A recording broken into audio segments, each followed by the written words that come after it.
आग भी वहां लगी जहां पे ट्रक थे हथियारों वाले, जिनमें गोला बारूद रखा हुआ था, उनमें आग लग गई और ताहत कोई नहीं हुआ। छावनी के अंदर फटे, उसके बावजूद कोई फौजी नहीं, कोई कैजुअलिटी नहीं। और फाइनली तो 2 बंदे अंदर पड़े जो उन ट्रकों को निकाल निकाल के ले गए। 1-2 ट्रक में आग लगी, बाकी ट्रक सब में लग जाएगी, तो बाकी ट्रकों को लड़के निकाल के और ले गए। उन लड़कों के पास चाबियां नहीं थी, उसके बावजूद वो उनके अंदर घुस गए, तार वार जैसे जोड़ के ट्रकों के डायरेक्ट वहां से निकाल के ले गए। और भाई शाम को यूं था कि भाई गोले चले, लेकिन जैसे तैसे करके बीकानेर तो बच गया, वरना आज पूरा बीकानेर तबाह हो जाता। यदि वो सारे गोले चल जाते तो एक आदमी नहीं बचता, पूरा बीकानेर एक साथ पूरा शहर मटिया मेट होता। लोगों ने करणी माता नाम पढ़ा है हमने 1-2 बार बीच में। हम पढ़ते हैं कि भाई जोधपुर के किले मेहरानगढ़ की नींव किसने लगाई थी, कि करणी माता। हम पढ़ते हैं कि बीकानेर के राठौड़ों की इष्ट देवी कौन सी है, तो कौन सी है, पढ़ा हमने 1-2। करणी माता का जन्म है जो जोधपुर जिले में गांव पड़ता है सुआप। कौन सा गांव था, तो लिख लो जन्म स्थान सुआप। मंदिर लिख लो देशनोक, बीकानेर। आप में से कई लोगों ने मंदिर देखा होगा, किस किसने देख रखा है, कौन कौन गया, जो खूब सारे लोग गए। आप जब जाते हैं, या जिन लोग नहीं भी गए उन्होंने सुना होगा, या उन्होंने कोई वीडियो वगैरह देखे होंगे कि मंदिर में खूब सारे चूहे हैं। मंदिर में क्या खूब सारे, इसलिए इस मंदिर का नाम ही पड़ गया चूहों का मंदिर। क्या पड़ गया, वो जो चूहे होते हैं उनको चूहा नहीं बोलते, उनको बोलते हैं काबा। क्या बोलते हैं, लिखो। ऐसा मानते हैं कि यदि किसी को सफेद चूहा दिख जाए तो ये अच्छी बात है, शुभ माना जाता है। किसका दर्शन शुभ माना जाता है, सफेद चूहा जो होता है उसका। ऐसा कहते हैं कि करणी माता के एक बेटा था, वो कोलाइत नहाने के लिए गया। कहां पे नहाने के लिए गया, कोलाइत में झील हम पढ़ते हैं, सत्यनारायण पूर्णिमा कोलाइत में बड़ा मेला लगता है, वहां पे नहाने के लिए गया। पैर फिसलने से उसकी मृत्यु हो गई, कोलाइत झील में डूबने से उसकी क्या हो गई, मृत्यु। कहते करणी माता ने अपने उस बेटे को जिंदा किया, और जिंदा करने के बाद कहा आज के बाद कोई भी मेरा बेटा मुझे छोड़ के कहीं नहीं जाएगा, आज के बाद मेरा बेटा कोई भी मुझे छोड़ के। तो कहते देशनोक गांव के अंदर जो भी चारण रहते हैं वो सारे करणी माता के वंशज हैं। ऐसा माना जाता है कि उनके परिवार में किसी की डेथ होती है तो काबा बनता है, काबे की डेथ होती है तो उनके परिवार के अंदर जाता है, वो सारे देशनोक के अंदर ही रहते हैं। तो माना जाता है कि जितने भी काबे हैं ये करणी माता के वंशज। और चमत्कार को नमस्कार है, मैंने वहां एक भी काबा छोटा बच्चा नहीं देखा, एक भी काबा मरा हुआ नहीं देखा। इतने सारे काबे हैं तो ये होना चाहिए ना, कोई छोटा सा इतना सा हो, कोई इतना बड़ा हो, कोई इतना बड़ा हो, ये होना चाहिए। सारे एक आकार के लगभग, मैंने सिंगल नहीं देखा उनमें कोई मरा हुआ है। सबसे बड़ी बात, मंदिर में इतने ज्यादा चूहे कि आपसे चला नहीं जाता है ना, आपको पैर घसीट के चलना पड़ता है। कि यदि आपने पैर उठा लिया तो हो सकता है आपके पैर के नीचे चूहा आ जाए, और आप पैर घसीट के चलते तो भी आपके ऊपर से चूहे निकलते हैं। तो कई जो यूं आपके शहर वाले टाबर कूल डूड टाइप के जाते हैं वो तो कूदते ही रहते हैं उधर, उनसे तो आदमी परिक्रमा ही नहीं दी जाती। गांव वालों को तो क्या है, चूहे छिपकली ऊपर से खूब गए हुए रहते हैं, है ना। वरना ये जो एक फैशन है छिपकली से डरने वाला, तो वो आदमी टाबर, वो आदमी उनसे चला ही नहीं जाता, वहां इतने ज्यादा चूहे हैं, फिर भी बिल्ली नहीं आती। देशनोक में बिल्लियां तो खूब सारी है, ऐसा नहीं है देशनोक गांव में बिल्लियां नहीं है, बिल्लियां तो है, तो वहां मंदिर क्यों नहीं आ रही। यदि एक दिन आ जाए तो उसका तो पिकनिक हो जाए, और ढंग से जुगाड़ हो उसके लिए तो अच्छा था। पर ये भी और मंदिर ये भी नहीं कोई बंद है, ओपन है, तो बिल्ली तो घुस ही सकती है, रात भी रात घुस जाए भाई। दिन के अंदर तो ठीक है, चलो जनता की भीड़ भाड़ रहती होगी, रात को घुस जाए मंदिर में, पर कोई बिल्ली नहीं है, कोई चूहा मरा हुआ नहीं, कोई चूहा वहां पे बच्चा नहीं। 92-93 के आसपास बीकानेर में प्लेग फैल गया, प्लेग होता ही चूहों से। तो सबसे ज्यादा प्लेग कहां पर होना चाहिए, देशनोक। पूरे बीकानेर जिले में था, देशनोक को छोड़ के एक सिंगल गांव जिसमें प्लेग नहीं था, वो गांव कौन सा है। बाकी ऐसा कोई गांव नहीं बचा बीकानेर में जिसमें एक आधे आदमी को प्लेग नहीं हुआ। तो ऐसा माना ही जाता है भाई वो चूहे साधारण चूहे नहीं है, वो चूहे क्या है, काबे। काबे मतलब वो भगवान जो करणी माता उनके क्या है, वंश। तो आप भी जाओ तो आप कभी नोटिस करना कि वहां पे कोई भी चूहा आपको छोटा नहीं दिखेगा, और कोई भी चूहा आपको मरा हुआ नहीं दिखेगा। और सफेद चूहे के दर्शन दुर्लभ है, बहुत रेयर किसी आदमी को सफेद चूहा दिखाई देता है। कि यदि कोई आदमी यूं बहुत आस्था ही हो, भयंकर आस्था हो, तब जाके डोगरी दर्शन देती है, वरना हर आदमी के लिए दुबस की बात नहीं। अब आप में से कई कहेंगे कि नहीं सर हम गए थे और हमें वहां पे दिखा था। दिखना किसको कहते हैं, मैं इस मंदिर में 100-150 बार आराम से गया हूंगा। कोई कि बीकानेर पढ़ते तब हमारे लिए वहां जाना बहुत नॉर्मल सा हुआ करता था, सप्ताह में एक बार चले जाते। नवरात्रों के अंदर तो यूं पक्का था कि पहले नवरात्रे को पैदल जाएंगे। पहले नवरात्रे के दिन यदि बीकानेर को देख लिया जाए तो ऐसे लगता है बीकानेर खाली हो गया और पूरा बीकानेर देशनोक चला गया। पूरी रोड ब्लॉक है, महिलाएं, बच्चे, बूढ़े, जवान क्या मतलब गाड़ियां भर भर के, मोटरसाइकिलें जा रही है, पैदल लोग जा रहे हैं, पूरे यूं जुड़ जाती है भीड़ कि बीकानेर से देशनोक तक लाइन बनाई जाए तो लाइन क्रॉस कर जाए, इतने सारे लोग जाते हैं। तो हम तो स्कूलों में पढ़ते उस टाइम तो खूब ही जाया करते भाई, 30-35 किलोमीटर पड़ता है, ज्यादा दूर भी नहीं है, तो पैदल भी खूब सारे जाया करते थे वहां पे। तो आस्था भी खूब सारी बीकानेर के अंदर है कि नहीं भाई करणी माता की आस्था भी वहां पर रखी जाती है। और पर वो आजकल जो मंदिर है वो मंदिर पूरी तरीके से पिकनिक स्पॉट हो रखा है। आजकल मुझे लगता है आजकल लोग आस्था से तो कम आते हैं और चूहे देखने ज्यादा आते हैं, तो फोटो खींचने में उनमें बिजी रहते हैं। तो मैं 100-150 बार गया हूं, मुझे सिंगल टाइम सफेद चूहा नहीं दिखा। देखना किसको कहते हैं? देखने का मतलब है कि आप घुसे, आप घुस के मूर्ति के सामने गए, आपने हाथ जोड़े, हाथ जोड़ के परिक्रमा लगाई, परिक्रमा लगा के वापस आ गए, इसको तो कहते हैं दर्शन करना। इस दौरान तो आज तक नहीं दिखा। एक बार मुझे याद है कि आगे से एक निकला था, मुझे ऐसा यू फील हुआ कि सफेद चूहा निकला है, था कि नहीं था पता नहीं, पर उस दिन लगा अरे यार आज अपने घुसे न घुसते अपने को सफेद चूहा दिख गया। इसको तो देखना कहते हैं, इसमें तो एक बार भी नहीं दिखा। वैसे मेरे को 150 के 150 बार दिखा है कि वहां पर एक साइड में कढ़ाई पड़ी है, वहां कढ़ाई के पास आप 15-20 मिनट आधा घंटा जाके खड़े हो जाओ तो वहां दिख जाता है, पर वो जबरदस्ती है। वो तो फिर आप माता जी करेंगे दिख आया हूं तो ऐसे तो नहीं। डोकरी जिस दिन भला करेगी उस दिन खुद ही दर्शन दे देगी, और यदि आपकी भक्ति में कहीं ना कहीं कमी है तो तब तक आपको डोकरी दर्शन नहीं। तो अपने मानते हैं कि भाई अपने इतनी अच्छी भक्ति नहीं करते होंगे डोकरी को कि डोकरी को ये लगे कि इसको दर्शन देने चाहिए। वहां जाके उस कढ़ाई के पास में, जब वहां तो जितनी बार गए हमेशा खड़े होते हैं, अब तो मेरा जी नहीं करता। शुरू शुरू में जाते तब कहते नहीं सफेद देख के ही जाना है, तो वहां पे खड़े हो जाते हैं। एक वो जो ढोल बजाने वाले हैं उनके पास में जाके खड़े हो जाते हैं। 2-3 लोकेशन है जहां पर वो 15-20 मिनट के अंदर घूमता है, एक आधा को सफेद चूहा घूमता है, तो यहाँ पे देख लिया जाए। पर फिर मुझे लगने लगा कि यार ये तो माँ के साथ जबरदस्ती है कि अपने माँ को कह रहे हैं कि नहीं तुझे दिखना ही पड़ेगा, देख मैं इतनी दूर से आया हूं तेरे लिए, अब तो यहाँ पे दिखाई दे। तो आजकल तो मैं उधर जाता है, मैं हाथ जोड़ता हूँ, परिक्रमा लगाता हूँ, बाहर निकल आता हूँ कि जिस दिन राजी होगी माँ उस दिन तो खुद ही दर्शन दे जाएगी, राजी नहीं है तो अपने भाग में नहीं। ऐसे जाते ही मूर्ति के सामने गए, परिक्रमा निकाल के बाहर आए, आप में से किस किस को दिखा है? 1-2। तो कि मंदिर जाने वालों में तो अपने खूब सारे लोगों ने हाथ खड़े किए, तो बहुत रेयर दिखता है वास्तव में। तो ये कोई डोकरी का चमत्कार सा ये तो मुख्य मंदिर है। ये जो मुख्य मंदिर है ये तो कौन सा है? देशनोक में क्या बोलते हैं इसको? चूहों का मंदिर। चूहों को क्या बोलते हैं? काबा। और कौन से काबे को देखना चाहिए? इस देशनोक से थोड़ा सा अंदर की तरफ चलते हैं, मतलब गांव की अंदर जो जंगल की तरफ है, वहां पर एक मंदिर और बना हुआ, जिस मंदिर को बोलते हैं नेहड़ी जी। क्या बोलते हैं? नेहड़ी जी बोलते हैं। पहले तो मैं बताता हूं नेहड़ी क्या होती है। बिलोना देखा? बिलोना बिलोना देखा होगा? दही दही करने वाला जो छाछ को जो बिलोते हैं, दही को बिलोते हैं, उसमें एक लकड़ी होती है जो जमीन में रोपते हैं। एक लकड़ी जो जमीन में रोपते हैं। फिर आगे आपकी हांडी रखी हुई है, फिर हांडी में एक लकड़ी और होती है। जो हांडी में लकड़ी होती है जो घूमती है उसमें, वो तो है झेरना। वो तो क्या है? झेर। वो लकड़ी जो आपके जमीन में रोपी और जिसके चारों तरफ आप रस्सी घुमाते हो उसको बोलते हैं नेहड़ी। क्या बोलते हैं? तो जो जमीन में रोपी हुई लकड़ी जिसके सहारे रस्सी घूमती है वो तो क्या है? जो हांडी के अंदर आपके जो लकड़ी घूमती है, मथती है उस दही को, उसको क्या बोलते हैं? झेरना। तो वो जो नेहड़ी है वो जो बाहर लकड़ी होती है जो आपकी जमीन में रूपी होती है। कहते करणी माता जब यहां रहते थे इनके पास खूब सारी गायें थी, तो उन गायों का दूध होता, दूध का आप दही जमाओ, दही की आप छाछ बनाओ। जब उनको यहाँ पे वो छाछ वगैरह बनाया करते तो जो लकड़ी उन्होंने लगा रखी थी, जो नेहड़ी लगा रखी थी, वो खेजड़ी का पेड़ है। वो क्या है? और लोग ऐसा मानते हैं कि उस खेजड़ी के पेड़ की चर्म रोग पर यदि लगाई जाए, छाल लगाई जाए तो उनकी बीमारियां दूर हो जाती है। तो वहां से लोग वो जो खेजड़ी का पेड़ था, जो नेहड़ी जी है, जो करणी माता की नेहड़ी जी मानी जाती है, उसको छाल को तोड़ तोड़ के लेके जाया करते थे। तो कई साल तो वो बस खेजड़ी थी, वहां पे कोई मंदिर नहीं था। अब वहां पे बहुत बड़ा मंदिर बना दिया। अब तो वहां पे इतनी ज्यादा भीड़ आने लग गई कि उस खेजड़ी को कवर कर रखा है ताकि इसकी छाल को उतार नहीं सके, वरना लोग छीना झपटी करते हैं वहां उसके लिए। तो अब उसको पूरा कवर कर दिया, पर वो मंदिर बहुत अच्छा सा बना हुआ है। तो आप में से जब भी कोई जाए तो मुख्य मंदिर तो जाए, बाद में नेहड़ी जी जाके आए, क्योंकि नेहड़ी जी वाली जगह पे करणी माता रहती थी। तो वहां नीचे अब भी एक गुफा बनी हुई है, ऐसा उस गुफा में एक शिवलिंग है। ऐसा माना जाता है कि इस गुफा में बैठ के करणी माता तपस्या किया करती थी। और जब करणी माता इस गुफा में बैठ के तपस्या करती तब बाहर के किसी भी आदमी की एंट्री बैन थी, कि बाहर से कोई भी आदमी इस गुफा के अंदर नहीं जाएगा। और यदि कोई बंदा उस गुफा के अंदर जाएगा तो करणी माता को सूचना देके जाएगा, भाई माता जी मैं अंदर आ रहा हूं, तो जा सकता है, वरना तो नहीं जाएगा। कारण कहते हैं कि भाई करणी माता जब उस गुफा में बैठती तो अपना भेष बदल लिया करती, रूप परिवर्तन करके वहां पर बैठा करती थी। इसलिए डोकरे टाइप के लोग तो आज भी इन बातों का ध्यान रखते हैं।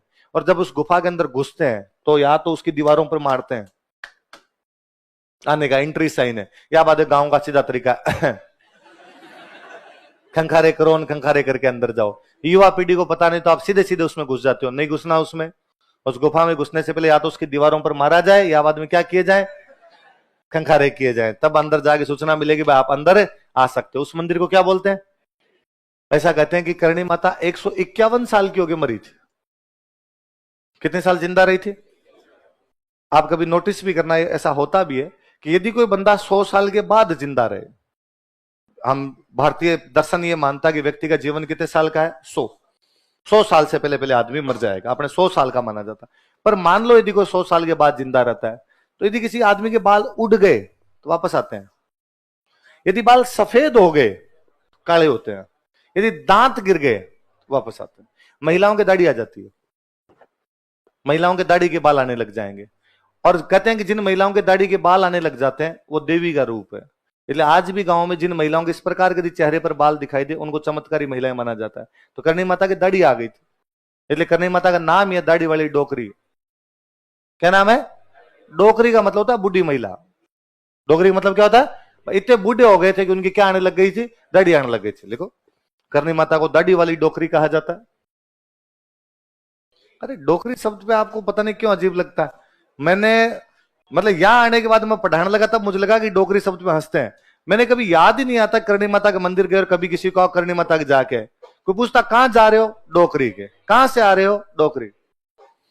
करणी माता। और आपको गाड़ियों के पीछे लिखा हुआ मिलेगा डोकरी कृपा, आपको मूर्तियों के नीचे लिखा हुआ मिलेगा दाढ़ी वाली डोकरी। तो डोकरी माता जी जितने भी ये देवियां हुई है इनके लिए सम्मानजनक शब्द ही माना जाता था कि भाई बूढ़ी महिलाएं थी जिन्होंने हमारे समाज के अंदर चमत्कार दिखाए। तो डोकरी का सामान्य मीनिंग तो क्या होता है? बूढ़ी महिला, चेहरे पे दाढ़ी ना आ गई थी इसलिए क्या बोलने लगे? दाढ़ी। अभी भी कभी आप देख रहे, कभी देशनोक जाओ तो वहां बाहर दुकानें, आप उन दुकानों पे कभी नोटिस करना कि कोई बंदा जाता तो मूर्तियां लाता है वहां से। तो कोई बंदा गया दुकान पर, उसने जाके कहा मुझे करणी माता की मूर्ति दे दो। तो करणी माता की एक बहुत फेमस सी मूर्ति है जिसमें करणी माता एक महिला के रूप में खड़ी है, उनके हाथ में वो त्रिशूल सा लिया हुआ है और साथ में एक शेर बैठा है। साथ में क्या बैठा हुआ है? शेर। वो बहुत फेमस मूर्ति है करणी माता की। तो दुकान वाला फटाफट वो निकाल के देता है। कई बार 10 लोगों में से कोई एक आदमी वापस कहेगा ये मत दे, डंकी दे, दाढ़ी वाली दे। असली रूप माता जी का वो है, ये तुम्हारे बनाए हुए हैं कि माता है तो माता के साथ में शेर है और माता है तो माता के हाथ में क्या है? त्रिशूल। ये हमारे वाली करणी माता नहीं, ये तो कोई माता है। हर देवी का स्वरूप इसी प्रकार का है। हमारे वाली माता जी तो वो है जिसमें दाढ़ी आ रखी है। फिर बाकायदा वो एक सिंगल फोटो निकाल के देता है जिसमें एक बूढ़ी सी महिला बैठी है और उस महिला के चेहरे पे क्या रखी है? दाढ़ी आ रखी है। इसलिए नाम ही क्या पड़ गया? दाढ़ी वाली डोकरी। कितने साल के हो गए मरे? 151 साल के। और मुझे तो यह भी बड़ा अजीब लगता है इन माता जी को कभी आप नहीं कहा जाता। कितने साल की हो गए मरी? तू। मां के साथ रिश्ता तभी बन पाता है डंका। तो मेरे कभी याद नहीं आता, कभी मैं और किसी मंदिर में गया हूं तो मैं उनको जाके भगवान का जोड़े, हे भगवान आप ये करना मेरे लिए, आप ये करना। करणी माता अगर मैं कभी कहता तो मैं डोकरी तू ये कर, तू मेरा ये भला काम कर, तू मेरा ये अच्छा काम कर। माँ को आप कहे फिर माँ वाली सी फीलिंग ही नहीं आती, फिर लगता कोई और कोई महिला है। उसके साथ तो वो दिल वाला रिश्ता तो तभी बन पाए जब आपको लगता है कि आप वाकई उसके बेटे और वो आपकी माँ है। करणी माता का प्रतीक माना जाता है चील। चील होता है चील, उसमें भी चील होती है, इसको लोकल भाषा वहां बोलते हैं सांवली। क्या बोलते हैं? सांवली। लिखो करणी माता का प्रतीक, सिंबल ऑफ करणी माता। तो करणी माता का प्रतीक क्या माना जाता है? चील। या कोष्टक में क्या लिख लो? सांवली। यह भी कोई डोकरी का चमत्कार ही है। बीकानेर में किला है जूनागढ़, जूनागढ़ का किला 1589 के आसपास बना लिया राय सिंह ने। 500 साल हो गया आज बने। कितने साल हो गए? 2000 चल रहा है तो 500 साल हो गए। आप कभी चले जाओ जूनागढ़ किले को देखने के लिए, वहां जूनागढ़ किले के ऊपर बीकानेर का झंडा है। बीकानेर स्टेट जब हुआ करता उसका जो झंडा था वो था, उस पर एनी टाइम चील है, हर समय चील है उसके ऊपर। और मतलब आप उस टाइम नहीं दिख रही, आप 2-4 मिनट खड़े हो जाओ कहीं से उड़ते हुए आएगी, उस झंडे के आसपास चक्कर कटेगी। तो कहते बीकानेर पे करणी माता का आशीर्वाद था। किसका आशीर्वाद था? कि जब बिक्का यहां पे आया था सबसे पहले जाके किससे मिले थे? तो उस दिन करणी माता ने बिक्का कहा था कि बिक्का तेरो बिकाणो जोदण है सवायो बाजसी। बिक्का तेरो बिकाणो जोदण है कि हे बिक्का एक दिन तेरा बीकानेर जोधपुर से भी क्या हो जाएगा? सवाया। आप नोटिस करो, हमने रियासत पढ़ी अजमेर, चौहानों की एक रियासत कौन सी पढ़ी? अजमेर। चौहानों की मूल रियासत अजमेर थी, अजमेर से टूट के और खूब सारी रियासतें बनी, पर उनका इतिहास अजमेर से बड़ा नहीं है, उनका सबका अजमेर से छोटा छोटा इतिहास ही है ना। हमने एक मूल रियासत पढ़ी मेवाड़, कौन सी पढ़ी? मेवाड़ से टूट के बनी डूंगरपुर, बांसवाड़ा, प्रतापगढ़, शाहपुरा, छोटा छोटा इतिहास है। मतलब हमने एक दिन में चारों कर लिए, डूंगरपुर, बांसवाड़ा, प्रतापगढ़, जो कि मेवाड़ पढ़ने में अपने को लगे दिन 15। हमने रियासत पढ़ी परमार, परमारों की मूल रियासत थी आबू, वागड़, जालोर, किराड़ू तो हमने 5 मिनट में किए हैं। मालवा वाले जरूर थोड़ा बहुत टाइम खा गए थे, उनमें किताबें थी इस वजह से। जोधपुर से टूट के रियासत बनी किशनगढ़, लाइन 3 लिखी है हमने। जोधपुर से टूट के बनी बीकानेर, दिन 3 खा गई। कोई रियासत मूल रियासत से टूट के बनी है राजस्थान में, उनमें एक ही रियासत फली फूली है, वो रियासत कौन सी थी? वो किसका आशीर्वाद है? 1999 या 2000 में सन बोल रहा हूं, इसके आसपास, 2000 के आसपास में बीकानेर में छावनी में आग लग गई। छावनी समझते हो? जहां फौजियों का रहने का। आग भी वहां लगी जहां पे ट्रक थे हथियारों वाले, जिनमें गोला बारूद रखा हुआ था, उनमें आग लग गई और अपने आप वो गोले फटने लग गए। कई गोले तो वहां से उसमें आग लगने के बाद वो दूर दूर जाके पड़े, इसलिए छावनी से 1-1 किलोमीटर दूर, 2-2 किलोमीटर दूर जा जाके गोले पड़े वो जाके। बीकानेर में सिंगल कैजुअलिटी नहीं, जहां जाके वो गोले गिरे वो ऐसी जगह पे गिरे जो नो मैंस लैंड है, जहां पर कोई भी आसपास में बंदा नहीं है, तो हताहत कोई नहीं हुआ। छावनी के अंदर फटे, उसके बावजूद कोई फौजी नहीं, कोई कैजुअलिटी नहीं। और फाइनली तो 2 बंदे अंदर पड़े जो उन ट्रकों को निकाल निकाल के ले गए। 1-2 ट्रक में आग लगी, बाकी ट्रक सब में लग जाएगी, तो बाकी ट्रकों को लड़के निकाल के और ले गए। उन लड़कों के पास चाबियां नहीं थी, उसके बावजूद वो उनके अंदर घुस गए, तार वार जैसे जोड़ के ट्रकों के डायरेक्ट वहां से निकाल के ले गए। और भाई शाम को यूं था कि भाई गोले चले, लेकिन जैसे तैसे करके बीकानेर तो बच गया, वरना आज पूरा बीकानेर तबाह हो जाता। यदि वो सारे गोले चल जाते तो एक आदमी नहीं बचता, पूरा बीकानेर एक साथ पूरा शहर मटिया मेट होता। लोग उनका अरे बच गए बच गए, भगवान का आशीर्वाद है। ऐसा कहा जाता है कि शाम उस दिन रात को करणी माता ने देशनोक मंदिर के जो मुख्य पुजारी है उनको दर्शन दिए और उनको कहा कि इन बीकानेर वाले मंगतों को समझाना कि इनको बचाने के चक्कर में मेरे हाथ जल गए, बचाने के चक्कर में मेरे क्या जल गए? आग, आग में आप हाथ लगाओगे तो हाथ जलेंगे ना, तो वो गोले बारूद के मैंने हाथ लगा लिए थे, तब ये बचे हैं जाके। मैं तब छोटा था बहुत, अखबारों में मुझे अब भी याद है, अखबारों की हेडलाइन थी कि अगले दिन पूरे बीकानेर के अंदर जितनी महिलाएं, उन्होंने हाथों में मेहंदी लगाई। हाथ जब जल जाते हैं तब हाथों को जलन से रोकने के लिए क्या लगाते हैं? मेहंदी। अगले दिन था कि करणी माता के हाथों को जलन से बचाने के लिए बीकानेर की समस्त महिलाओं ने मेहंदी लगाई। कि उस दिन यदि कोई बीकानेर को बचा रहा था तो कौन बचा रही थी? डोकरी बचा। तो डोकरी का भयंकर भयंकर वाला आशीर्वाद है अभी भी, और चील वाला है। मुझे हमेशा लगता है कि यार इस वैज्ञानिक दौर में भले कितनी बातें माने और नहीं माने, वो चील हमेशा वहीं क्यों रहती है? हमारे घर पे तो नहीं आ रही भाई। यदि यूं कह दे बीकानेर में खूब सारी चिड़ियां, फिर तो हर जगह ही आनी चाहिए, फिर तो हर घर पे आ जानी चाहिए। मैं ही लोग करणी माता को मानता हूं तो हमारे घर पे ही एक डली रहे कि भाई मेरे को जब जी में करणी माता देखने चील आ जाए। उस किले के ऊपर क्यों मंडरा रही है? वो उनकी इष्ट देवी थी, उन राजाओं के अंदर वो चीजें थी। ये बीकानेर वाला अभय सिंह था आपके, सॉरी जोधपुर वाला अभय सिंह। एक युद्ध पढ़ा मैंने, गंगवाना, गंगवाना का युद्ध पढ़ा। तो कहते गंगवाना वाला जब युद्ध हुआ था तो अभय सिंह ने बीकानेर घेरा था और चारों तरफ से बीकानेर को घेर कर अभय सिंह ने मारूंगा तुमको सबको। जोरावर सिंह अंदर बैठा बेचारा, बेचारा हिल नहीं पाए, एकदम पार ही नहीं पड़े कि क्या किया जाए, और जोरावर सिंह लगा मरा दिया। इस बार अभय सिंह बीकानेर लूटेगा और अपनी पार इसके खिलाफ। तो जोरावर सिंह बैठा बैठा करणी माता को याद करता है और करणी माता कहता है कि डाडाली डोकर थई क्यों कह तू गई विदेश, कि हे दाढ़ी वाली महिला, या तो तू डोकरी मतलब इतनी बुढ़ी हो गई कि अब तेरे से कोई काम नहीं होता। डाडाली डोकर थई का तू गई विदेश, या तो विदेश चली गई, हमारा बीकानेर छोड़ के चली गई, या तो इतनी बुढ़ी हो गई कि अब तेरे से कोई भी काम नहीं होता। खून बिना क्यों खोसी जहर निज बिका को देश। आज देख हमारी क्या हालत हुई है कि हम बिक्का के वंशजों का देश जोधपुर वाले छीन लेंगे, हम लड़ाई भी नहीं कर पा रहे, हम चारों तरफ से घेर लिए गए हैं। तो कहते हैं उसको यूं करणी माता ने को दर्शन दिए कि चील दिखी, कैसा सा कोई वृतांत है। उसने बाद में अपना एक बंदा भेजा सवाई जयसिंह के पास। किसके पास भेजा? सवाई जयसिंह। और सवाई जयसिंह को आगे कहा भाई हमारी पार नहीं पड़ रही, तू हमारी सहायता कर। सवाई जयसिंह बदमाश आदमी था। सवाई जयसिंह ने कहा कि तुम्हारी रक्षा तो करणी माता करती है, तुम तो बीकानेर वाले कहते हो ना हमारे तो करणी माता आ जाती है, इस बार कहां गई तुम्हारी करणी माता? वो 2 पंडित जी आए थे, वो और सियाणे थे। उनका करणी माता ने ऑर्डर दिया है कि इस बार सवाई जयसिंह बचाएगा मेरी तरफ से। इसलिए सवाई जयसिंह जयपुर की तरफ से जोधपुर पे हमला करता है गंगवाना पे।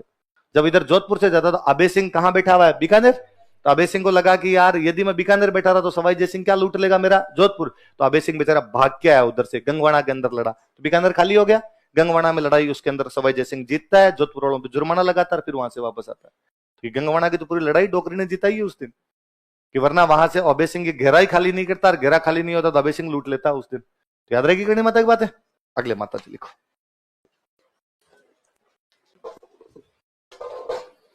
और फिर ये यदि आपके दिमाग में आए कि नहीं सर ऐसे चमत्कार वगैरह कुछ भी नहीं होते, तब वो बात सुन लेना। वो बात मैंने बताई थी आपको, ईसा मसीह जब फ्राइडे को मर के संडे को आ सकता है, तो करणी माता बीकानेर भी बचा सकती है। जीण माता।